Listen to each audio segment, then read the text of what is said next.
Lucky Land Casino, asking people, what's the weirdest place you've gotten lucky? Lucky? In line at the deli, I guess? Aha, in my dentist's office.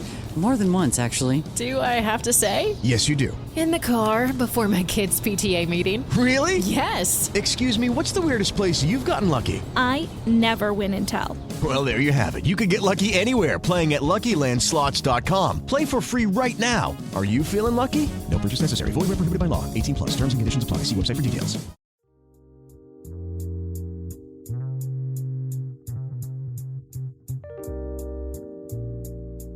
Hello, and welcome to the Proactive Caregiving Podcast. As a CPA with over 20 years as an industry accountant, Jessica stepped away from the corporate world to become a full-time caregiver for her mother. Having learned invaluable lessons along the way, she is now here to share those with you and to invite you to join her on this caregiver's journey. Here is your host, Jessica Cannon. Hi, I am the Proactive Caregiver, and I specialize in educating others on how to be proactive by empowering you, the caregiver, because if you cannot take care of yourself, then you cannot take care of your loved one. And I know this all too well after caregiving for my mother for well over a decade, and more recently this last year, I was struggling to take care of myself and chose to step back for a little bit of time to address some of the issues that were happening both for mom and myself. So let me take you back just a little bit for a small recap. Last December 2021, was the first time I had to actually have mom admitted to hospice. All new experience, even with all the knowledge I had going into it, it's still very different when you're actually experiencing the day-to-days. Positive experience with hospice, thankfully, but I noticed something changed with mom and the support from her current, or at that time, her community.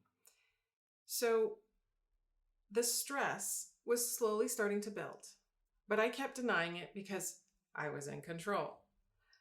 The problem at that time was I started noticing changes in mom that were not directly related to her health or her current status of living with dementia, and more so related to the lack of care she was receiving from her community at the time. And so I wanted to move her to yet another community for the next forever home. But mom didn't want to, she wasn't having it. And her response was, no, I like my space. I like my room. I don't want to go anywhere. So as the months progressed, February comes around and I'm ready to take a vacation, a well-needed respite vacation. So I went on vacation to Utah for snowboarding for the first time in my life. And I know, I can already hear your thoughts. What was she thinking after having back surgery? I just got the 1 year okay from the doctor to say, you're good, go forward. And so I did. And I learned right away I had no business being on a snowboard. But the interesting thing was while I was out there, the views were incredible. The experience with friends was amazing. It definitely was the respite I needed. The problem was I fell on my tailbone. And thankfully, the titanium that is now in my back is so sturdy and solid. That wasn't the issue. The issue was the muscle, the tissue, and of course my ego that got bruised. And it took me some time to heal and go through this process. Well, while I was going through this process of healing, I was breaking myself down. You knew better. What were you thinking? You should have never done that. You could have redone or broken everything that the surgeon had done for you last year. You could have risked having to experience another pulmonary embolism, so on and so forth. So the situation happening with mom, making me feel like I was out of control and really scared for her well-being, seeing her health declining so quickly after going from a 4 to 6 month decline to a 3 to 4 week decline, it scared me. Dealing with mom's situation, dealing with my physical situation, my body was having that excess cortisol that I've talked about before, and I knew of it. And again, when you know of it, but yet you're in the situation to actually experience it, it's different, because what you know and what you think you're going to see as it's happening is not always how it happens. And so the little cues of fatigue slowly turning into weight gain, which is what clued me in, because I weigh myself every morning and every night before bedtime. So when the scale started to tip, no one wants the scale to go up in the first place. But when my scale started to tip day after day after day, and it was 6 to 8 ounces, a pound, another pound, another pound, it was like, okay, something's wrong. And in my mind, with mom, the worries were, this is fluid retention, it's related to the heart. The tailbone injury might have caused something worse. So, of course, panic. I can't say quiet panic, because I really was nervous. But at the same time, I didn't want to go back to my surgeon to hear that I told you shouldn't have done that. You got to live a little sometimes, right? Maybe not live a little on a snowboard for me. Anyway, so figuring out what was happening was really important to me. So I had a conversation with a really close friend of mine, and the details about what she was experiencing or had been experiencing in previous years versus what I was experiencing, as far as, and I know this is probably TMI, but I've got to go there because I've got to set the picture for you, set the mode here. After having that injury in Utah and not having a menstrual cycle, something that my body, I was so used to down to the very day and even the time of day that I would start that regular to nothing at all, and all these other symptoms starting. And what I realized is when you have one symptom, it's just one symptom. The fatigue, I could have easily, and I did at first, say, oh, I'm just tired. I went to bed later than I should have. Or I didn't eat a certain thing that normally gives me energy. Yes, I was trying to dismiss it. But then I added the fatigue and gaining weight. And then fatigue, gaining weight, and now hot flashes. And now night sweats and insomnia. And this moody blues, that situational depression just kind of crept in. That's when I realized, okay, one thing, okay, so you're having an off day. 2, okay, I need to pay a little bit closer attention. 4 or 5 issues all at once. Okay, there's an issue that needs to be resolved. So my first response was to go look into hormone therapy, because I just made the assumption I was in menopause.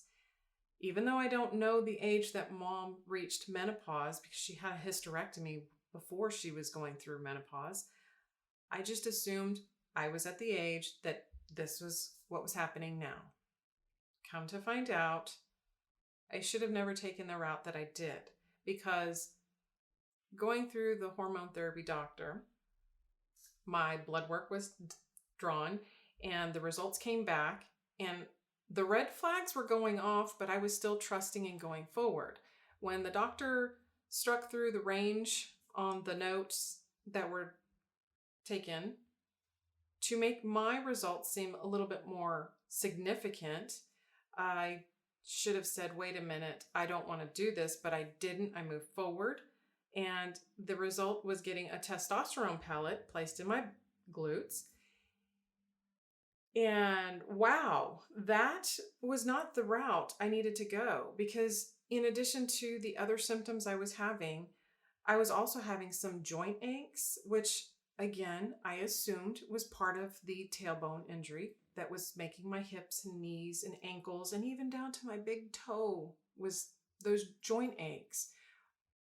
They were explaining that it was related to a drop in hormones, testosterone particularly. So I wanted to feel better. Of course, who doesn't at this point? And the idea of having popping a pill at one point, which this wasn't a pill to swallow, those easy remedies are what we look for, right? So I got the testosterone pellet, and my goodness, I didn't expect to feel the level of aggression and the libido that had plummeted went way in the other direction. And I can't say it wasn't a nice improvement, but at the same time, it wasn't what I was used to. It wasn't me. It didn't feel right.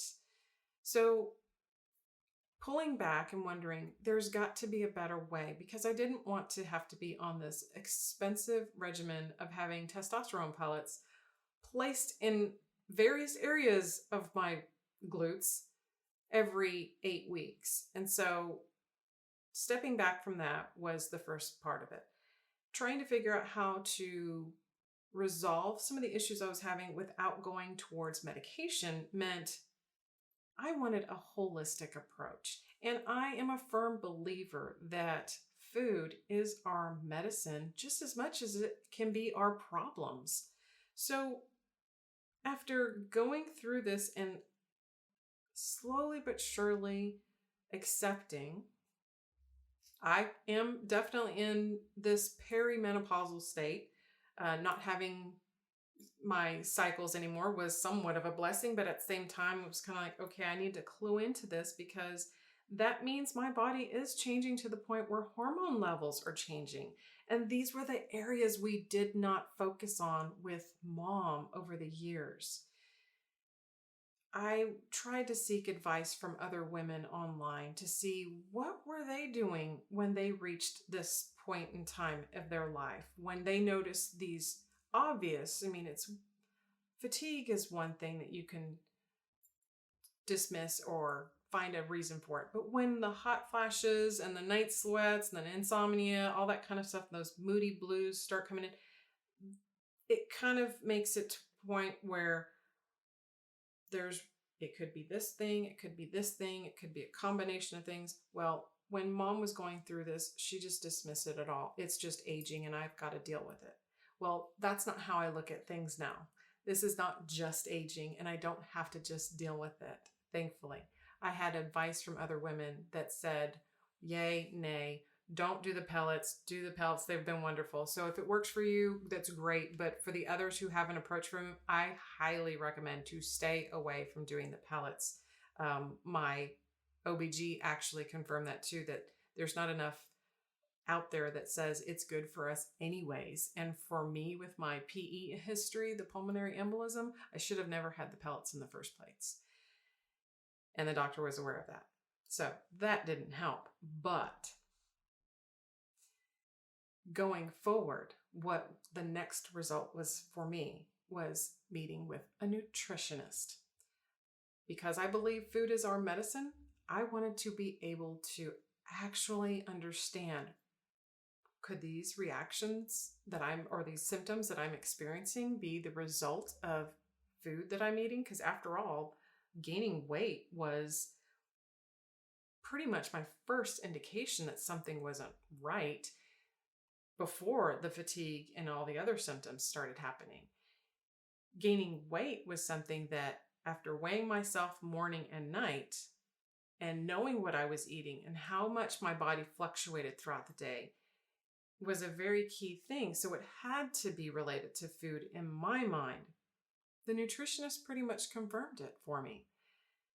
But before she confirmed it, ironically, when I wrote in my book, I pretty much said I would never agree or try to get genetic testing done, because I understand it is my responsibility to take care of my body and not dismiss issues like my mother did, and even like my father did with diabetes and high blood pressure. These are all areas that pretty much will eventually contribute to the environment or the deterioration of our brain, which creates that living with dementia world. So I finally agreed that I wanted to have some testing done simply to see if it was a food. There are people that cannot eat strawberries, no matter how healthy they are for us, or Brussels sprouts, for example, or in my case, green bell peppers. But I wanted to know what else it could be that I was gaining weight from. The interesting thing is, after having the results come back from my test, I finally learned that the reason I was gaining weight was because I have celiac disease. Celiac disease is something we can live with. In fact, many people do unknowingly, and those who do know that they have it. I just now have to adjust to a gluten-free lifestyle in addition to the healthier nutritional lifestyle I had already started going towards. It has been a little bit difficult because gluten is in so many things. We're talking about wheat, barley, and other things that I would have never expected them to be in, like going to have sushi. I had to switch to a gluten-free soy sauce, something I would have never expected to have gluten in it, but it does. So it really made me look at labels in a more scrutinized way. And I thought I was already looking at this stuff from a very close look, not the high level anymore. I was scrutinizing so many details, and now I had to make an even deeper dive with this. So one of the reasons why I made the connection from Mom's life, living the way she did, to now what I am living in the moment, and connecting it to dementia, is because the nutritionist was able to explain to me how this assault, basically, that the gluten was causing on my small intestine, was also creating this environment in my intestine where I was no longer absorbing the nutrients that I was giving myself. No matter how healthy the food was, I was still gaining the weight as if I was eating poorly, because my gut was in this, what is called as that leaky gut. And that was contributing to the inflammation in my body that was giving me the joint aches and pains, which also came to light because of the injury that I experienced. It was a twofold. So the situation happening with Mom in December created the emotional distress. And then from December, January, February, having the injury, that created the physical stress. And so now my body was releasing so much cortisol that I wasn't being able to keep up with it. And one of the areas that I think many caregivers, not just myself, but other caregivers do as well, when we reach these uncomfortable situations, and especially when they're the emotional ones, we want to be numb. We want to feel better. And so in my case, I was drinking wine more often, which helped me sleep, but I was also drinking a little bit more than I had been drinking. The moody blues, I wanted to feel better. The wine made me feel better. I slept better for the most part, other than waking up groggy the next day. This process also contributed to it, because what happened was this excess cortisol made my body produce more progesterone. The more progesterone that I produced, the less my body was able to process and metabolize the estrogen. So they worked hand in hand. And so where I went to the hormone therapy doctor originally, because I wanted to have my progesterone, estrogen, and testosterone balanced, but they weren't understanding what was causing them to be out of balance. Just treating it didn't help the situation. It was like the typical putting a Band-Aid over and not really getting down to the root cause of what was causing the imbalance in the first place. Thankfully, working with my nutritionist, and what I'm going to continue working with, she has been able to just devise some supplements that I will be taking that help cleanse the gut, help detoxify the gut, and just create that healthy environment for me to move forward with having a gluten-free diet, which has made a world of difference. And once that change started to take place, I started to feel the difference. The moody blues were going away because the sleep was starting to be more restorative pejorative, thankfully. But it was also the point where the body aches stopped, the cramping in my stomach that I was having, which I kept thinking it was menstrual cycles, even though I wasn't having the cycle, that it was just part of the symptoms that were like lingering, that my body was doing something, but it was really my intestines, the cramping of my belly reacting to everything else that I didn't realize was happening before. You go on vacation and there's this, we're just going to be on vacation. I'm going to eat like I'm on vacation. And then when I get home, then I'll get back to eating the clean food or clean eating. Well, when that didn't work, the clean eating turned into now clean gluten-free eating. So now that I am living in a gluten-free world, it points out one interesting fact for me. I may still carry the genes for some form of dementia, but I don't believe that is the case. But even though there is the possibility, what points to me is that Mom may have carried the genes, but she also could have kept them off, so to speak, not inactivated these genes. And so by me having this gluten-free life, I can avoid a lot of the contributing factors that she did not. This gluten-free is an issue for so many people that don't realize this, and it contributes to the inflammation, which researchers are now understanding as the precursors, one of the precursors towards dementia. So this approach tells me my daily habits really do matter. My daily habits can make the difference. Your daily habits can absolutely make the difference. We're so quick to say, oh, my father had it, my grandfather had it, my great-grandfather had it.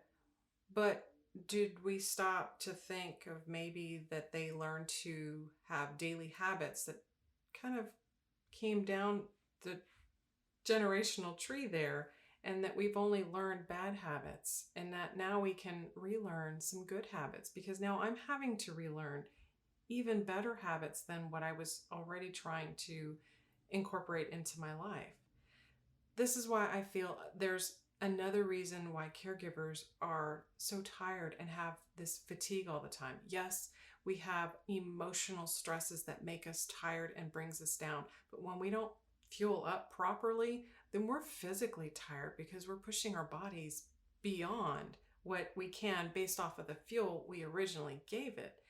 But then if we're giving ourselves these bad fuel, so to speak, and it's something that we shouldn't be eating in the first place, then we're really causing problems.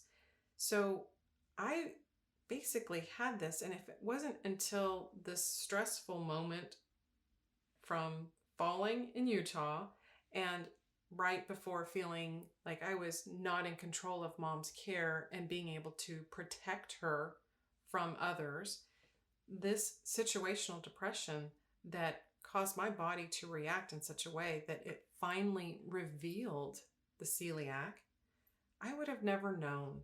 And that's probably something I can only imagine that Mom didn't know. As a teacher, as a junior high teacher, going through the levels of stress that she did, family issues with us as children, that she just continued to eat and feed the emotions, regardless of what it was, and feeding her body the things that may have tasted good, temporarily made her feel better in the moment, but were things that just continually assaulted her intestines over and over, creating that leaky gut, causing the inflammation. And of course, she was an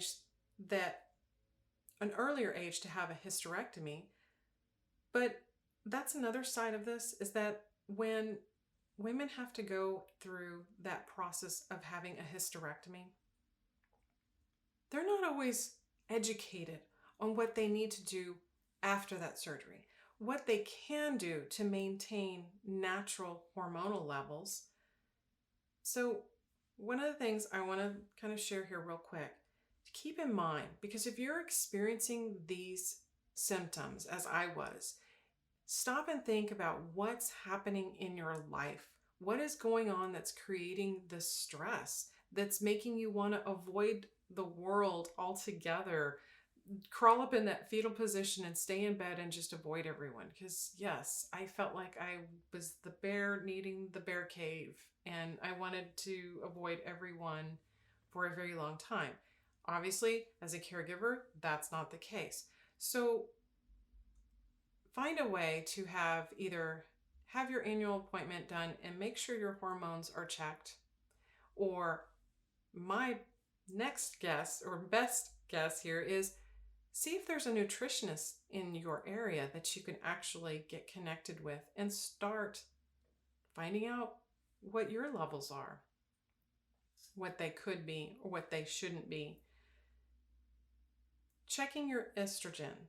Keep this in mind. When we need estrogen for our reproductive system, but we also need it for our cardiovascular and bone health. Too much estrogen can cause irregular periods for women, or even worse situations like overgrowth of cells, which contribute to tumors in the uterine lining, which sometimes that's why women have to start looking towards having a hysterectomy, even if they don't want to. High levels of stress, like I was experiencing, means our body is producing the hormone cortisol in response to the stress, which is what was happening. High amounts of this cortisol can actually deplete your body's ability to produce progesterone, leaving estrogen levels unchecked. We can have too much of a good thing, regardless of what it is. And as I was doing, too much alcohol can also increase your estrogen levels and reduce your body's ability to break it down or metabolize it. And that also contributes to more problems like breast cancer, ovarian cancer, uterine cancer, endometriosis, or polycystic ovarian syndrome, and other tumors around the ovaries or adrenal glands. Now, I know a lot of that sounds like, okay, that's just related to a biological female, but men produce estrogen as well. And our bodies use that estrogen for the cerebral brain flow. So the blood flow of the brain. So we need to actually focus on these things and not be so quick to say, oh, it's just because I was tired, or it was just because I didn't eat good last night, or it was. Actually think it through and try to jot it down, make more of a mental note, because, we are talking about dementia and it's easy to sleep and drop that thought. So if you jot it down and start seeing that these little changes are happening, and it's 1 here, 2 here, but when you have 1 change, 2 change, 3, 4, 5, 6, you've got an issue that needs to be addressed. And I did. And so I'm glad I was able to take the time to step back and just really focus on what was going on. The good thing is, I did finally get to a point to relocate Mom to another community where she bounced back, and she was very healthy, and she was so happy in this new location and healthy that she came off of hospice. This lasted for a very short time because as time continued, the same habits were there. So we're back to the congestive heart failure progressing. So at this point, just being supportive, standing by. She is now readmitted to hospice to monitor, and we are just making the most of every day, as I am now, doing the same thing, making the most of every day. So these are areas I wanted to pretty much let you know. I felt a huge weight off my shoulders when the cardiologist 2 years ago let me know, your heart's fine. But every time I have situations like this happen, it doesn't stop me from thinking, oh no, it's my heart. Oh no, it's happening to me now. Oh no, this, that, whatever it is. Looking into this and hearing back from the nutritionist to explain to me yet again that I can prevent what happened to her, I'm listening and I'm following every bit of proactive advice I'm giving. And I wanted to share it with you. So I hope at this point, some of this stuff is dropping in your mind and you're thinking, oh, I need to look into this. Oh, maybe this is what was happening. Whatever it is, please don't dismiss things. Please look into them a little bit further. And one thing before I go, I wanted to let you know the paperback of The Proactive Caregiver is now available. So now you can go onto the website and order your book, and you can get a signed copy if you order it from Proactive Caregiver, or you can go on to Amazon, Barnes & Noble, or Walmart.com online. All right, ladies and gentlemen, thank you for joining. I hope this gave you a little bit more food for thought, maybe some gluten-free food for thought. And until next time, be proactive. Take care, everybody. Thank you for joining us today. We really hope you've enjoyed this episode. To learn more about proactive caregiving and to hear other episodes of this podcast, please visit www.jessicalizelcannon.com. This podcast is produced by Cannon Light Media, LLC, www.cannonlightmedia.com. Music provided by Chris Paradise.